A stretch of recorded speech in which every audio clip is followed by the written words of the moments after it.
তাহলে আমরা কত অধ্যায় থেকে পড়াটা শিখব? তৃতীয় অধ্যায়ের নাম কি?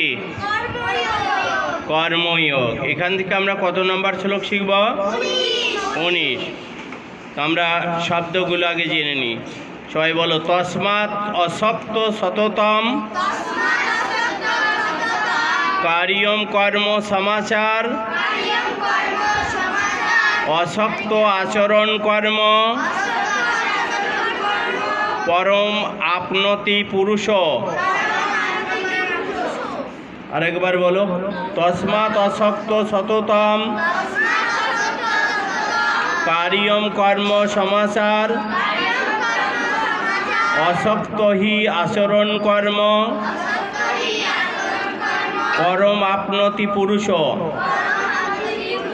আমরা এখন অনুষ্টপ ছন্দে পাঠ করব।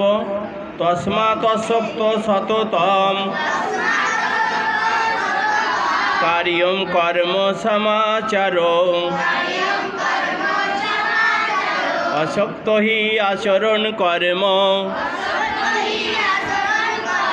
পরম আপনতি পুরুষ। তস্মাৎ অসক্ত সততম কার্যম কর্ম সমাচার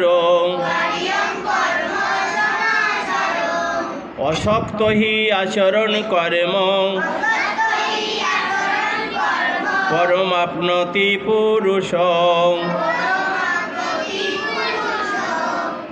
সরলার্থ, অতএব কর্মফলের প্রতি অনাসক্ত হয়ে কর্তব্য কর্ম সম্পাদন করো। অনাসক্ত হয়ে কর্ম করার ফলেই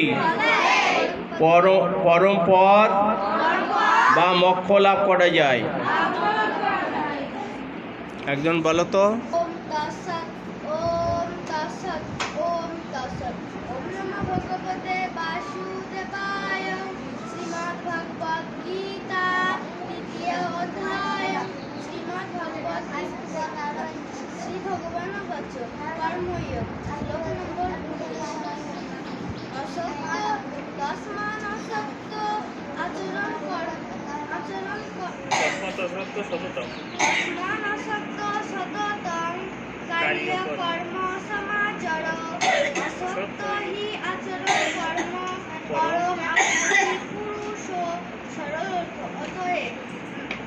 কর্মফলের প্রতি অনাসক্ত